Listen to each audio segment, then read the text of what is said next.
Good morning. Good morning and welcome to Media Pulse. We're in mid-October now, aren't we? That's right. We have only 2 weeks left before the end of the month. It's almost Halloween. Yeah. No, but lest you forget, Kun Clare, the month of October in the context of Thai politics always has special significance. Yes, it does. And the reason being is that many important political events happened in October throughout Thailand's history. Okay, and there is no logic for that. No. No, but historically speaking, if you look back, all the major events, either good or bad, tended to happen in the month of October. And that's why the Thai media, almost by consensus, refer to October as the Jinx October or Fateful October. We are keeping our fingers crossed that nothing is going to happen this month. It hasn't happened so far and is now mid-month. So, despite unfavorable predictions. Yeah, you're right. We should continue to keep our fingers crossed. Nothing bad, nothing extraordinary has happened yet, but nobody knows. Yeah. Because it's quite common that whenever October approaches, there would be soothsayers, right, or even the political experts predicting that this will happen, that will happen in October, and some come up with very interesting prediction, but some predictions could be very outlandish. Yeah, that's true. And maybe the Thai politics is always like it's Halloween all year, so maybe that's why October. Okay. Now let's take a look back to find out what makes October so exceptional. Yeah, so this one, we have the footage. We're going to talk about October 1973. This refers to an incident where there was a student-led uprising that caused the demise of the government of Field Marshal Thanom Kittikachorn, who is one of the most despised authoritarian regimes in modern Thai history. No, there were heavy casualties in the uprising, but it eventually succeeded in ushering in a new era of Thai democracy. But unfortunately, that did not last very long, because also in October, 3 years later, the pro-democracy student movement was brutally crushed by security forces. At least 40 people were killed and scores of others injured at the hand of right-wing extremists. The massacre paved the way for a military coup d'etat that brought the country back under the military dictatorship once again. Yeah, I remember Sangat Chaloyu was the person in charge at the time. And then came the Thepchai massacre that took place in October 2004, so exactly 20 years That's ago. Right. So this month, exactly 20 years ago, Thailand witnessed one of its biggest human tragedies. 85 people died as a result of an operation by security forces to put down a protest in the remote district of Thepchai in the southern province of Narathiwat. That's why the incident became known as the Thepchai massacre. Yeah, and it has been recorded as an event that was one of the biggest blots on the history of violence in the 3 southernmost provinces of the country. But what is interesting is that just only weeks before its anniversary, which falls on the 25th of October, right? The incident has made headlines once again, but this time not for the sake of remembrance, but raising questions about the country's justice system. Exactly, and I'm sure that Prime Minister Paetongtarn certainly did not expect to be in the spotlight in relation to these issues. That's right. So we have the headline, and here's the irony. The tragic event took place while Thaksin Shinawatra was Prime Minister of Thailand, and then 2 decades after that, it has come back to haunt his daughter, the young Prime Minister. And for example, in this headline from Now Na, it says sinful inheritance or inheritance of sin, 85 corpses. The problem started with the father and the daughter is left to solve it. We do have another headline as well from Bangkok Biz News, and it says, Thepchai case returns to haunt after 19 years, hammering the nail on another mistake of Pheu Thai. This is quite an irony. The incident happens under Thaksin's watch. And now his daughter, the young Prime Minister, has to be held responsible for not being able to have the case prosecuted. Now, the interest in the event that took place 20 years ago has been revived largely because after 20 years, successive governments have not been able to hold anyone accountable for what happened. Yeah. Arrest warrants have been issued for 7 prime suspects, including former senior army and police officers.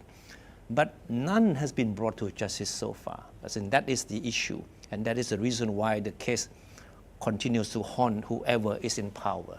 But what has particularly angered families of the victim is that the statute of limitations of the case will expire on October 25th, the 20th anniversary of the massacre, and that is just only a week away from now. And if that happens, all those alleged to be responsible for the Thepchai massacre will go scot-free. Yeah, and among the accused was General Pisan Watanawongkiri, who was the commander of the regional army in the south during the time when it happened, and he actually admitted to having ordered the security forces to crack down on the protesters, but denied responsibility. All right. Yeah. So some background on the event. The protest was triggered by the arrest of 6 defense volunteers in Thepchai district who were accused of selling their government-issued firearms to separatists. Because in the local areas in the 3 provinces in southern Thailand, it's very common for villagers to be recruited as defense volunteers to defend their villages against harassment, assault by separatists. But the problem is that these 6 people were accused of selling the arms that were supposed to be used to defend themselves, accused of selling these arms to the separatists. That's why they were arrested, and then there were protests. Yeah, of course, the local villagers were angry with the arrest because they believed that these 6 suspects were framed. So they converged in front of the police station in Thepchai district, where the suspects were being held. And after hours, or even a day-long negotiation, the protesters refused to disperse and started showing signs of violence.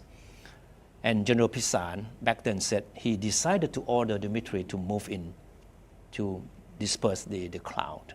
Yeah. And the ensuing melee, resulted in the death of 7 protesters on site. But it was what happened afterward that caused the real tragedy. Yeah, so the Thepchai massacre, this was when more than 1,000 protesters, mostly young people, were rounded up and then loaded onto army trucks. And they got their hands tied in the back, and the detainees were crammed into the back of the trucks. During the 5-hour journey, so they were crammed into the truck, and then they made a journey, about 5-hour journey, to an army installation in another province. And many passed out because of poor ventilation and heat. And then upon their arrival, they found that 78 of the detainees were found dead from asphyxiation. All right, fast forward. And it was not until August this year, just 2 months ago, 20 years after the incident and 2 months before the statute of limitations of the case was to expire, that charges were filed against 7 people alleged to be responsible for the tragic event. There has been no official explanation as to why the legal process took so long. Yeah, however, during that time, the Defense Ministry did pay out financial compensation to the family of each of the victims. But despite the compensation, those families still want justice. Yeah, that's right. Because the people in the local area see the case as a test of the Thai government's sincerity in resolving conflicts in the strife-torn region. And at the center of this case is General Pisan, right? Right, Yeah. That's right. He's the former commander of the regional army unit in the south, and who was directly responsible for what happened on that fateful day. The problem is that General Pisan is known for his close connection with former Prime Minister Thaksin Shinawatra. And worse still, General Pisan was a party list MP of the Pheu Thai party until he decided, under mounting pressure, to resign earlier this week. Yes, exactly. So remember the connection, Pheu Thai party. Our Prime Minister, Patchimanon, is also the party leader at the moment. So there's a connection. And the problem is that General Pisan has not been seen for months. He is reported to be on sick leave overseas for medical treatment for unspecified illnesses. And for weeks, Patchimanon and Pheu Thai party were under tremendous pressure to locate and convince General Pisan to turn himself in after a warrant for his arrest was finally issued. Yeah, well, he's still lying low. Nobody knows where he is at the moment. And in the eye of the critics, although he resigned, it has not totally absolved the Pheu Thai party, especially Prime Minister Patchimanon, because they still have the responsibility to bring General Pisan to face justice, and time is running out. Because for weeks, members or executives of Pheu Thai party have been faced with questions from reporters. Where is General Pisan? Can you find him? Can you convince him to turn himself in? And a question like this. But there has never been a very official answer from the party, whether or not the party has in any way tried to locate him or tried to talk to him that it's about time that he gave himself up. Yeah, exactly. And remember, apart from General Pisan, who is high profile, there are still 6 other suspects who are still on the run. And it doesn't seem like they're going to face justice within a week. There's a strong likelihood that none of them will be brought before the court before the statute of limitations of the case expires in a week from now. So what are the ramifications if that happens? All right, it depends on how you see the situation in the South at the moment. It's still volatile. We have seen a series of assault attacks by separatists on government installations, right? But if you talk to security experts, I mean, these people are quite pessimistic because they foresee the possibility of an aggravation of the violence in the region. They are also concerned that if the case, comes to naught, it may also affect the peace dialogue between the Thai government and representatives of the BRN, the main separatist group. Yeah, exactly. However, Interior Minister Anutin Chanvirakul seems to have a different idea. He said even if the case is dropped, it should not have any serious consequences on the situation in the region. That's his opinion. And what he says certainly goes against the feelings of the people in local areas. Yeah. Because as we mentioned earlier, that the people down there believe that how the government handles the case is a big test of its sincerity in dealing with the situation in the region. Yeah, and our Prime Minister Patchimanon has not really said anything about this case. Not really. No. But if you ask me, what does the whole affair say about our state of things? My answer would be, in Thailand, the wheel of justice often turns very slowly. Well, speaking of the wheel of justice, I have a contradiction because we're going to talk about this case that has made a lot of headlines this week. It's about the Icon Group. Yeah. So for this group, in Thailand this week, there's a scandal involving many celebrities and potentially mysterious political figures as well. And just to recap, a short recap about what happened. So we have Paul, the person in question, who is the top executive of the Icon Group. He went on a TV program, tearing up, saying sorry on the program. And he said that his business is under investigation after numerous complaints surfaced. So this is him crying. The moment that he broke down, crying, saying that I'm not sure whether I will live another day. That was one of his statements during the interview. Yeah, he seems extremely in distress. Anyway, the business model on the surface sounded like a normal MLM business, like multi-level marketing, direct sales sort of style. And the so-called potential investor would pay about 98 baht to attend an online marketing course. And after that, some alleged that they were persuaded to buy the goods to sell in order to make profit. So there are people who claim that they have been tricked into investing a lot of money into those goods to sell, but in some cases 6 figures, but a lot of people said they couldn't sell it. Nice. Or some people didn't really have the goods. Okay. It's just to enlist people in their group in order to make money. Yeah. What makes this case so outstanding is the fact that it involves so many celebrities, Exactly. well-known figures. Yes, there are many sound clips as well. So first of all, it attracted a lot of attention because there were celebrities involved.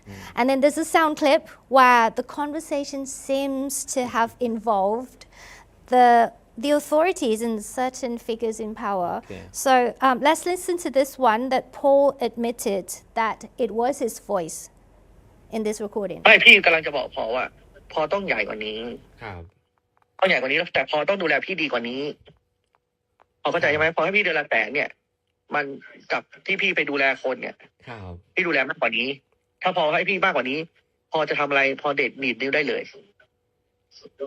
พี่ พอเข้าใจใช่ไหม พี่ช่วยผมเรื่องนี้ก่อนผม ได้เอา พึ่ง พี่รั บา บ ร ปาก มีพี่แล้วเนี่ย แต่พี่รับปากเลย เอาไว้ว่าพี่รับปาก ครับ ถ้ากรรมธิการเรียกบอก เดี๋ยวพี่จัดการให้ ครับ คือไม่มีอะไรหรอก The X, Ex, because we don't know who this person is who's talking to Paul. And Mr. X says, listen, you have to look after me. You have to give me more money because the person that the people that I'm looking after, I need more money to take care of them, basically. That's what it says. So the conversation was construed by the media as an act of extortion somehow, right? Give me more money and then I will protect you from being scrutinized by the House Committee.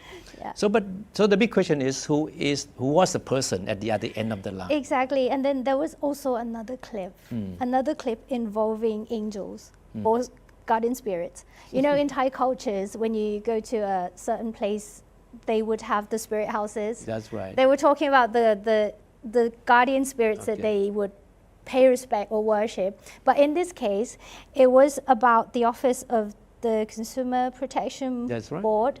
Which is supposed to have the authority to deal with this kind of fraud, I would call it. Yeah. Yes, so Paul was allegedly saying that he was talking to somebody else and then they said they have to look after the guardian Yeah. spirits, either the real spirits or the guardians as in a physical person we don't know.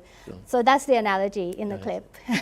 So Paul was simply suggesting that there are people in high places that have been providing his business with some kind of protection Yes. in return for whatever financial rewards. Yes. So coming back to the committee, there's a headline. We're going to look at this headline, which talks about Samat Jain Chai Jit Wanit, the former deputy spokesperson of the Palang Pracharat Party. And I say former because he has just been dismissed from the position of deputy spokesperson of Palang Pracharat Party this week following the scandal, which he denied involvement. He also said that he'll file charges on anyone trying to link him to the scandal. So the question remains, who is the powerful person on the other end of the conversation? And he's now under pressure to resign to save the parties from further embarrassment. Of course, he keeps denying that it wasn't me who was on the phone talking to Paul, but it looks like all the fingers of the media have been pointing. Yeah, the media has been suspecting him and interviewed him as well. But anyway, we have the Speaker of the House of Representatives, Kunwan Muhammad Nomata, who talks about this issue as well. He says sometimes it may be those who are close to parliamentary committee members who are trying to falsely claim that they could influence the committee somehow. All right. So far, 18 people have been taken into custody, including the top boss of the company, Paul, right? And those arrested include a number of celebrities, movie stars, and TV personalities. Yes. And the authorities are treating this case as a pyramid money game now. Yeah. So that's a big difference from what the company claims to be doing as the MLM, the multi-level marketing business, right? So what is the pyramid money game? It's a form of business in which participants make money through recruitment of new members. Right. That means that they don't have real products or services to sell. Exactly. Which is different from the MLM, right? Yeah. In MLM, you do have services products. and business to sell, Yeah. and products to sell. And you also make money from recruiting new members. Yes. So, yeah, it develops very quickly, this case. So, We'll keep an eye on it. And then speaking of Palang Pracharat and speaking of MPs, we're going to talk about this final story of today's program. We're talking about General Prawit Wongsuwan. And once again, he makes headlines simply because he turned up for House meeting, right? I know that. Look, we have 500 MPs, right, in the Houses of Parliament. Now, only one whose presence has made headlines for weeks now. This guy. But what is interesting is that he did turn up, yes. He signed the logbook, right? Yes. To show that he was there. But after signing the logbook, he just disappeared. Yeah. Without attending the meeting. Yeah, the guy has a special talent. He goes to a meeting without having to attend a meeting. So there's a special talent. So we have a few headlines. This one says Big Bomb, which is General Prawit. Big Bomb sneaks into parliamentary meeting, signs his name, and left. So according to Prompong Noparit, General Prawit was absent 84 times out of 95 meetings between the 3rd of July last year and 19th September this year. And he thinks he can compensate for his absence from House meetings by foregoing his monthly MP salary, meaning that he will not be collecting his monthly pay. Yeah, so he doesn't need to attend. And so he believes that should compensate for his constant absence from House meeting. Right? Yeah, well, anyway, we'll You leave your judge, make pass a judgment on that. We'll call him an MP with a special talent. Because we keep saying that the primary duty of an MP is to attend House meetings, right? To debate and pass laws. And that's something he has never done. In fact, he hasn't even spent a full single day in House meetings. Well, he hasn't been paid for it, that's why. Okay. Anyway, that's it for this week. Thank you so much for watching, and we'll see you next Saturday. Okay. Bye-bye. Bye-bye.